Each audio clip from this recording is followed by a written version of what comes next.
We are going to sign off in just a second, but I will sign off with the idea that I cannot get out of my head, which is the reason I bought the cello.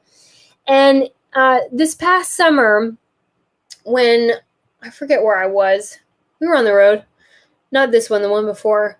And I did a video about it that got demonetized by YouTube. It was when we had the NYPD, they were losing an officer like every 3 days to suicide. Traditional media outlets do not report on suicides because there's this long-standing myth that it will lead to repeat offenders who like just want to get their name on the news, or will cause people to try to do it like just to get attention. There's actually zero scientific proof that that is true, but it's a long-held thing. So that's why you typically don't hear about them on the news. But when I worked with our officers for all those years, I would hear the calls for suicides, and it's a huge problem. And we all know that mental health is a huge problem. And so because of where, my heart is with our first responders, nobody ever talks about the suicide rate in first responders. And I'm not just talking about officers, I'm talking about firefighters and paramedics, EMTs, any first responder. I mean, it is alarming, the rate. And it's just been like really heavy on my heart for a couple years that there is a story there that needs to be told that nobody is telling. And a big part of the reason that I'm so like kind of hooked on this is because when a first responder commits suicide, it is not considered a line of duty death. And I think that that is very wrong. They do not get the ceremony that that another officer or firefighter would get. And usually what happens is it is like really hush-hush and nobody wants to talk about it. And the family has to suffer in silence, and all the honor throughout their career is sort of negated at the end because of that. Now, some people have really strong religious feelings about suicide, and I'm not going to try to talk you out of those. But what I will say is that I don't believe that there's ever something in a first responder's life as being off duty. There is, I don't have my badge on anymore. There is, I'm not wearing my turnout gear at home. There is, I don't have my EpiPens on me right now.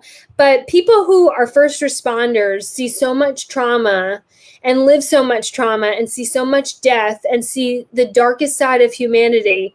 And then we treat them as though when they clock out for the day that they're off duty. They're off duty. They're done. You just go home.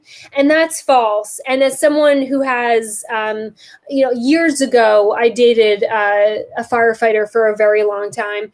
I will tell you, like, they're never off duty. They may not be wearing their uniform, but this is always on duty. And so, when people hear about a suicide and, I'll hear someone say, oh, we just, they seemed fine. And I'm like, that's because that was just the day they made that decision. But the cause of that decision was all the way back here. And it was decades and years of every day seeing kids burned in fire, seeing people like their brains blown out on the side of the road, like seeing, death and like cruelty and, the worst of the human condition, and years and years and years and years. And then there was just one day, and sometimes it's a sunny day where nothing seems like there's anything the matter. And that's the day they just can't handle it anymore.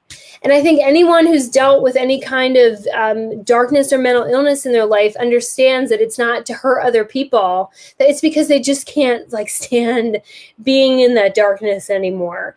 And so I'm really passionate about our first responders. I will always have their back.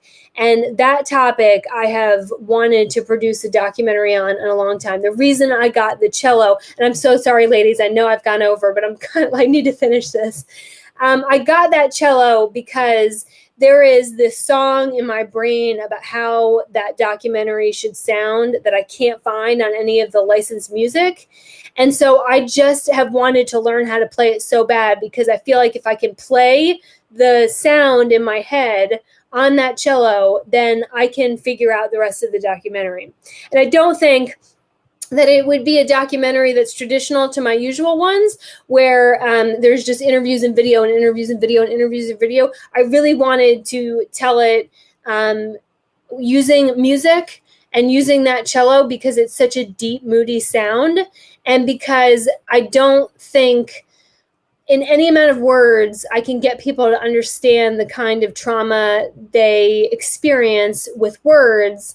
But I think music helps people feel things, and I just genuinely believe that if I can figure out how to play that thing, that I can make that happen.